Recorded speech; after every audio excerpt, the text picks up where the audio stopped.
Go ahead, Lexi. Okay. Hi, guys. This is Lexi, Rohan, and Dan with our analysis of the Cambodian genocide as depicted in Alexander Hinton's book, Why Did They Kill?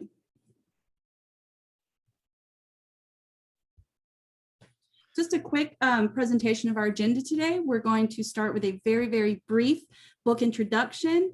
Then we're going to kind of go into a little bit of relevant background and how it relates to our class readings from this semester so far. Then we're going to look at how the conflict escalated. And then finally, we're going to get into any types of resolutions that were used to address the conflicts and the genocide, what was successful, what wasn't successful, what were some missed opportunities. And then finally, we're going to go into some future directions that future resolution and research regarding Cambodia can go.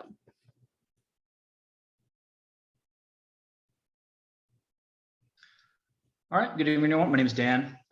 So as Lexi mentioned, I'll be doing a brief book introduction. So the book is Why Did They Kill by Alexander Hinton, who is a representative of the critical school of genocide studies. And the main question the main issue he brings up in this book is a lot of times people get the macro issues of Cambodia genocide correct. You know, Pol Pot was a communist, got it. He directed people to kill, got it. But what Hinton asks is, why did people participate in the genocide? Why did they choose, if you like, to go along with it? So in setting it up visually, you know, we can think about like a Hollywood movie where a protagonist is told to kill an innocent person. And depending on which movie you're watching, sometimes they do it, sometimes they don't. And that's exactly the question Hinton asks in the book.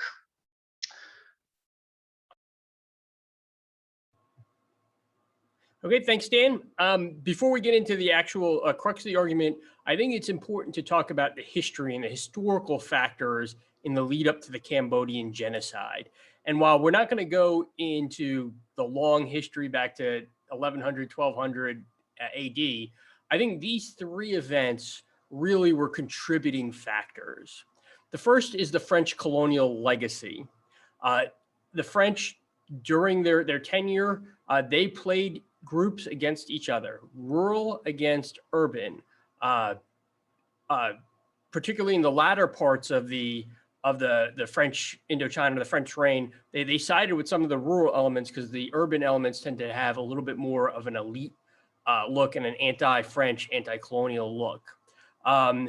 They played Vietnamese against Cambodian. They sometimes even took the side of the Khmer Rouge against the other Indochina minority groups. So this really exacerbated both ethnic tensions and the urban and rural tensions that were the crux of the Cambodian genocide. This kind of is reflected similar to how the Belgians acted in Rwanda, favoring the Tutsis versus the Hutu, and that contributing to a historical animosity. Also, talking about French colonialism, the borders were arbitrarily drawn, just like in a lot of post-colonial nations. This led to ethnic groups that were dispirited across different borders, and again, contributed to the violence that we saw in the 1970s. So the second is the bombing of Cambodia. As part of the Vietnam War, the United States bombed Cambodia during the early parts of the Nixon administration to target the infiltration lines into South Vietnam. Cambodia was one of the most bombed countries in the world. Far more bombing occurred in Cambodia than in Germany or Japan during World War II. And this radicalized the population. This was the best recruitment tool that Pol Pot had to swell the ranks. It also weakened the urban institutions. It pushed a lot more people away from kind of or weakened the urban institutions, weakened their ability to hold control over the population, furthering Pol Pot's goals or furthering Pol Pot's strength. And then the final point, we can't talk about Cambodia without talking about the background of China and really the Maoist influence and the cultural revolution that was occurring in China at the time.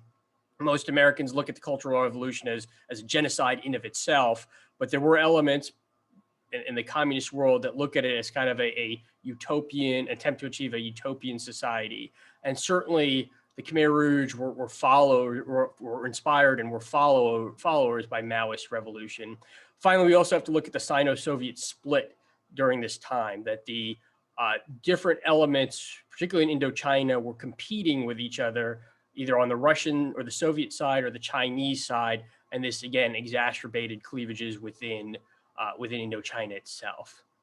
And then before I turn it over to Dan, I just want to emphasize that Pol Pot, his personal history had an impact on the genocide and the way going forward. He grew up wealthy, urbane, educated, but he kind of was a rebel against his own class. There's talks about him when he visited Saigon and other urban areas in Indochina, having a revulsion to it. And then obviously being immersed in French communism when he studied in Paris after the Second World War contributed to his viewpoints. So again, the brutality of Pol Pot, the brutality of the movement that he led had an impact on the genocide going forward. So I'm going to go ahead and turn it over to Dan to talk about the escalation. Okay, thanks, Ron. So what we're looking at right now is Dr. Gregory Stanton's 10 stages of genocide. And as I mentioned before, in the Cambodian genocide, the macro factors are usually pretty much spot on. But what I really want to draw attention to here is this sidebar on the bottom. It says these stages may occur simultaneously or in a different order. And that is very true of the Cambodian genocide. So right after the Khmer Rouge took power in 1975, we see the drive out from the city. Everybody is pushed out. They are given a new label, the new people, and that could be stage 1. However, that people died along the way. There were women giving birth on the side of the road. People were dying of disease. So that might even look like something like stage 7 preparation, which is, associated with expropriation.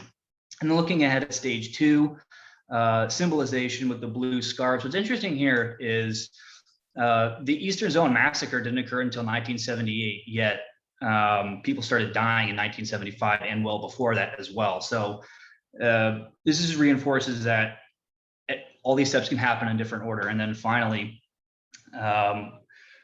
with the organization, preparation, persecution, as I mentioned, the Eastern Zone massacre is one of the most gruesome of the Cambodian genocide in 1978. But it still doesn't address Hinton's question, which is what led individual people to go along with this. Next slide, please. Okay, so here's a little bit more of a specific conventional explanation that we might get in the second generation of literature, which is that the Khmer Rouge had a political goal of 3 tons of rice per hectare, which would enable their regime to pursue prosperity. But what happened, it didn't work out. They fell short of their goal pretty much all the time. So at first, to get people out of the city and into the fields to increase this rice production, they had to use some level of force, which we might call coercion. And then after these setbacks, Pol Pot and the party decided that hidden enemies were actually responsible for this. So they had to increase the means they used to get the result they wanted, and that was violence and fear to coordinate the populace. And as Hinton has rightly pointed out, this, again, still doesn't explain why people chose to go along with it. If you want to accept this view, then you would also have to accept that people are analogous to programmable automatons who carry out your orders perfectly, and that wasn't the case.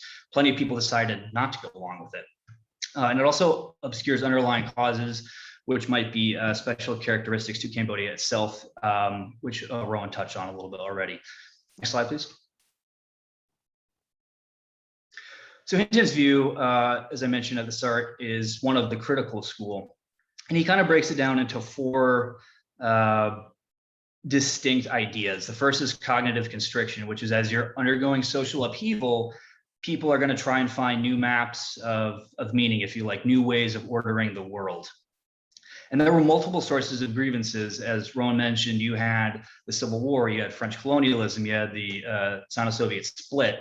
You had all of these sort of disparate sources of grievance, but the one thing the Khmer Rouge did is they united all of them into one. Hinton likes to compare this, or likes to use the idea that the Khmer Rouge gave the population target and a focus, which leads to step 2. Manufacturing difference. So once they were inside the Khmer Rouge, these perpetrators, they were indoctrinated about who was an enemy, who was rich, who was poor, why that happened, who was an oppressor and who was oppressed. Okay, next slide, please.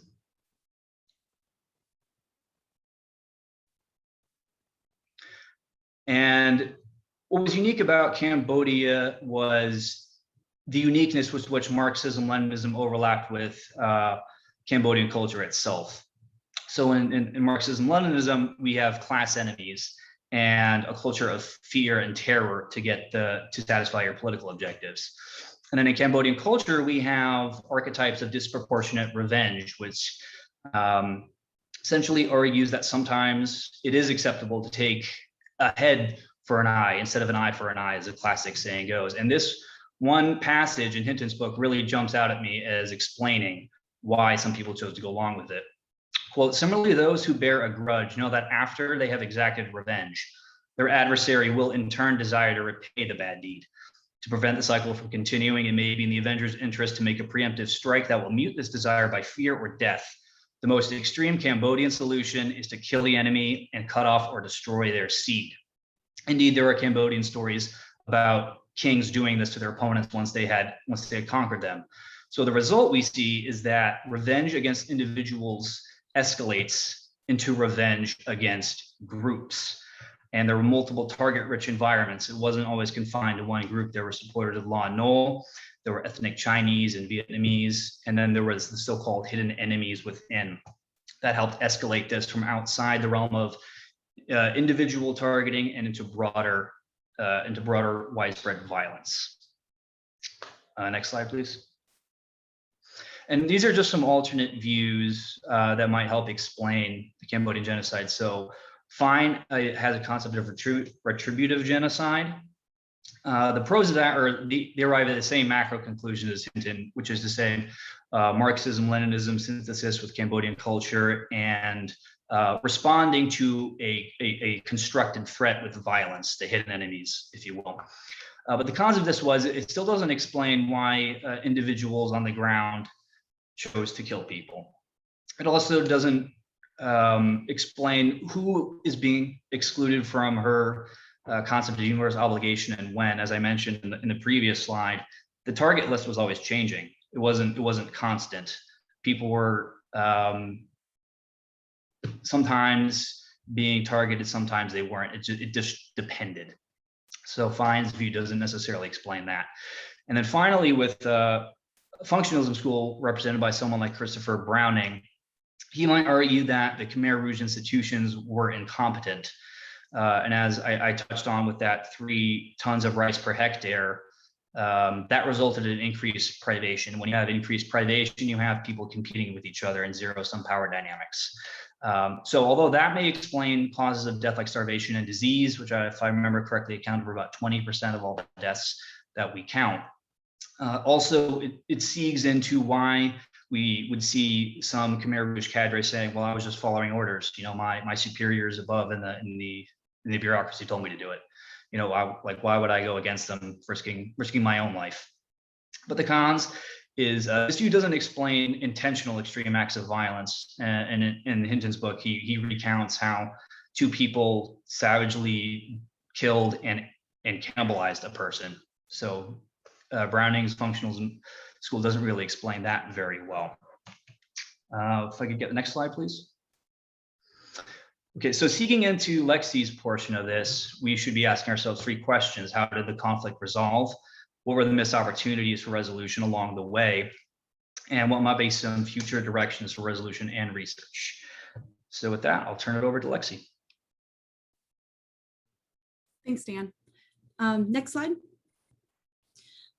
So the first thing that you're going to notice is we're looking at the timeline of events following the genocide, but it's going to start just before the genocide officially ends in 1979. In 1978, when we see Vietnamese troops coming into Cambodia, and they start kind of pushing the Khmer Rouge out. So from 1979, when Vietnam forces invaded the capital city, Phnom Penh, which remember at this point, it was completely empty. The Khmer Rouge emptied all of the big cities in Cambodia and forced Cambodians into agrarian cultures and societies in the countryside.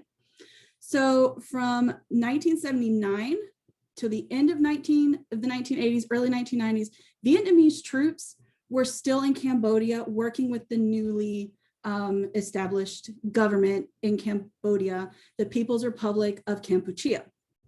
Next slide.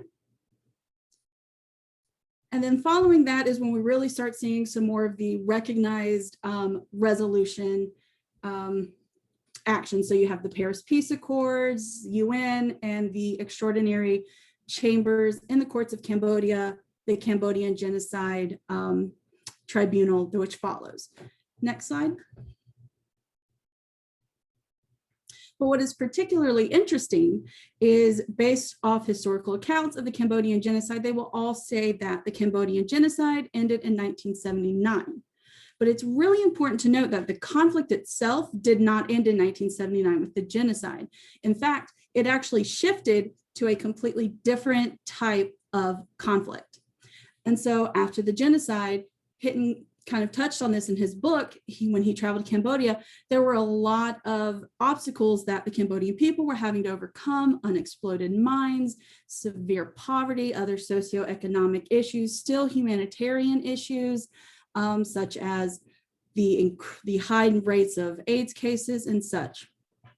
But what is really key to note is that while these were partially stemming from the genocide, they were actually being exacerbated by the ongoing conflict. At this time, the Vietnamese control of Cambodia was actually viewed as Vietnamese influence, communist influence, once again in Cambodia.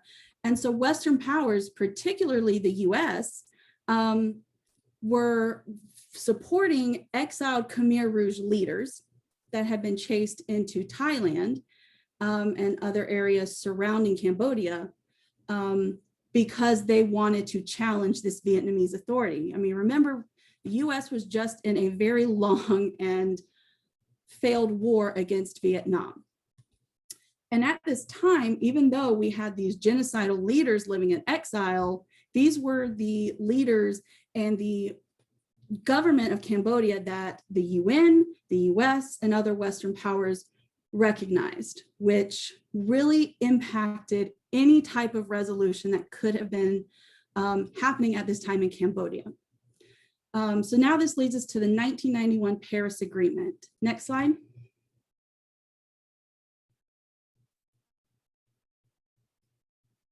So the 1991 Paris Agreement, and I would describe it as a successful failure. So it was signed in October of 1991, and basically what it did was it set up a new election for Cambodia that was under the observation and power of the UN. It was a way to kind of ensure a new fair election. And it's used to officially mark the end of the Cambodian-Vietnamese War that was following the genocide. So what it did was create the United Nations Transitional Authority in Cambodia, which were military and civilian personnel coming in and temporarily taking over the Cambodian government, right?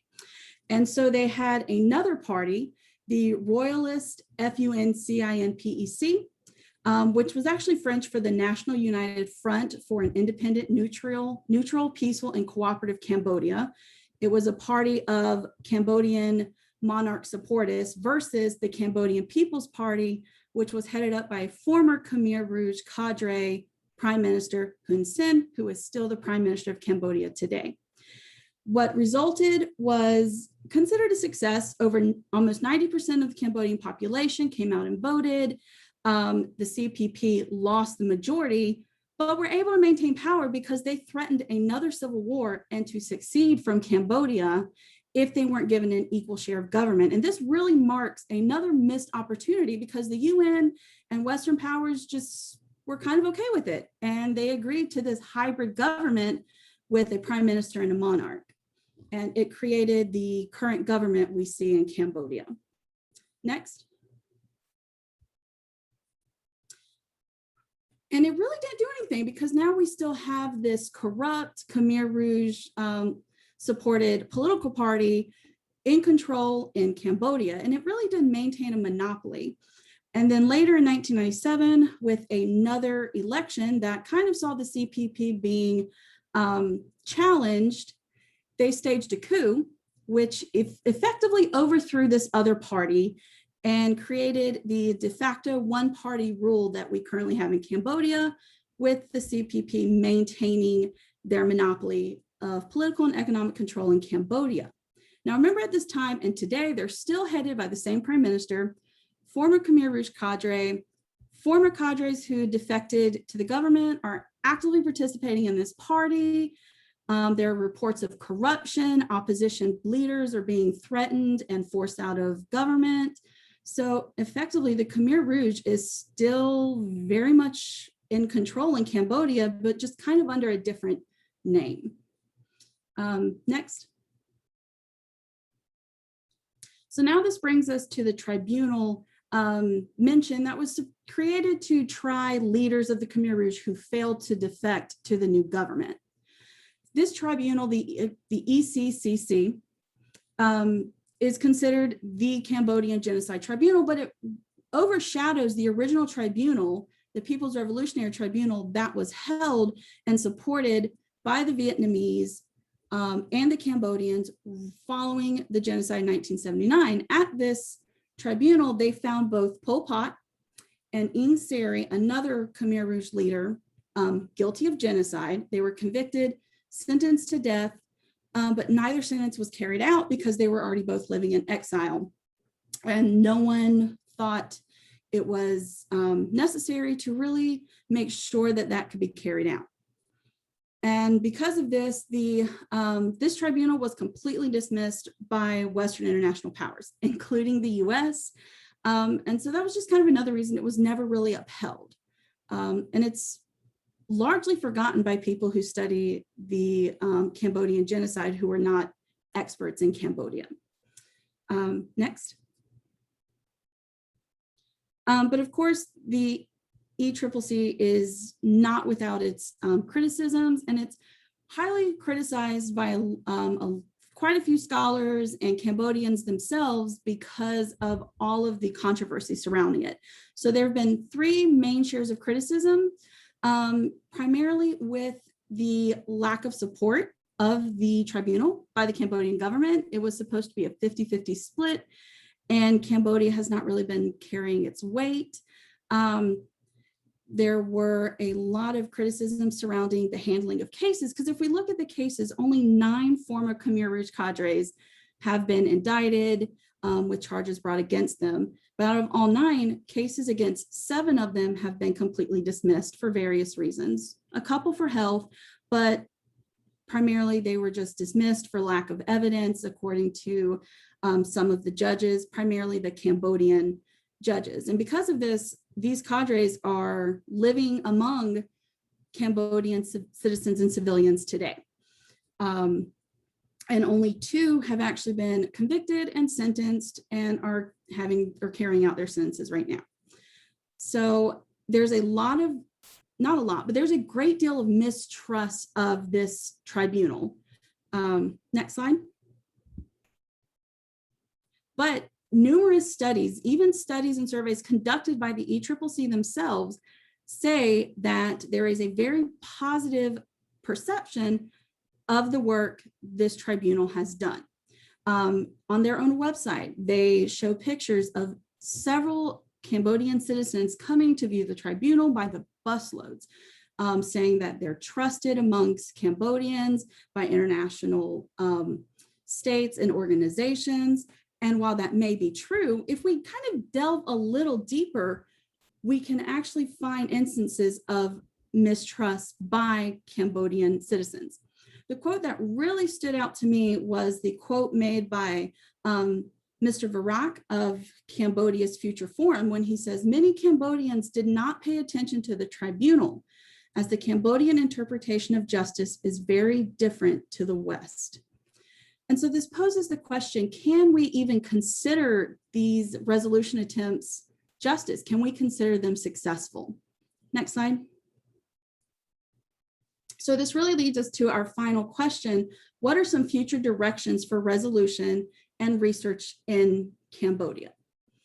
What really stood out to me in Hinton's book is that he says the current Cambodian population did not experience the Cambodian genocide firsthand. It was more their parents, their grandparents, and so forth, but they themselves did not experience the genocide.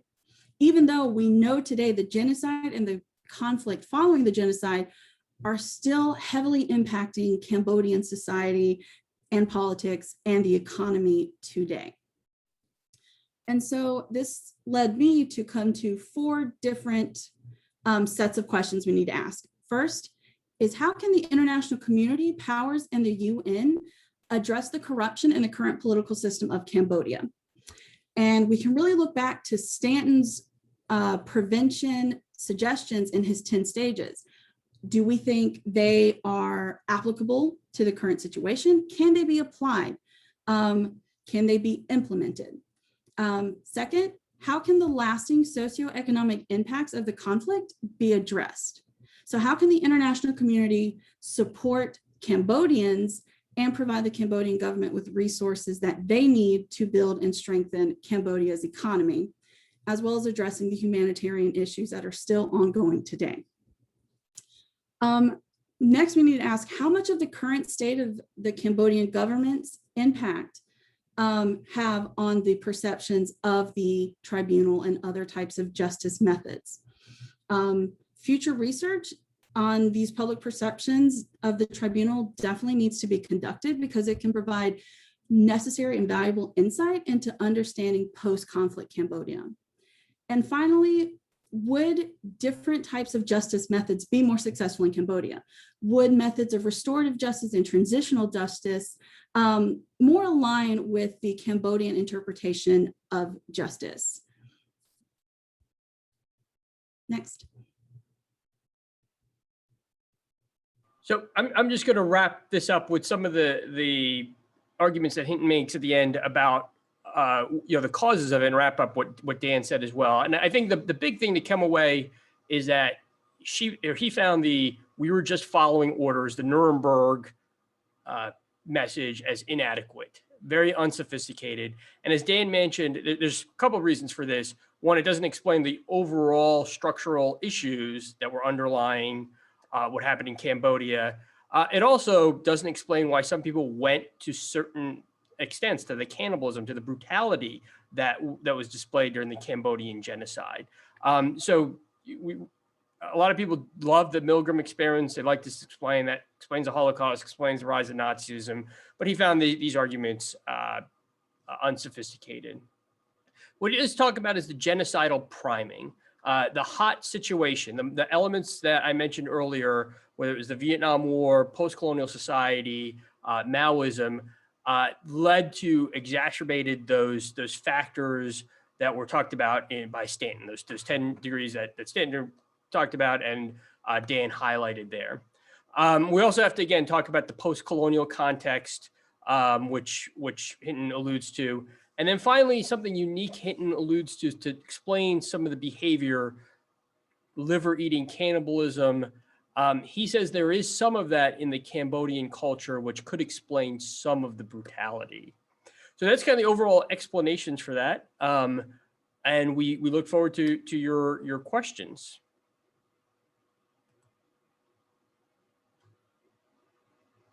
And this concludes our briefing.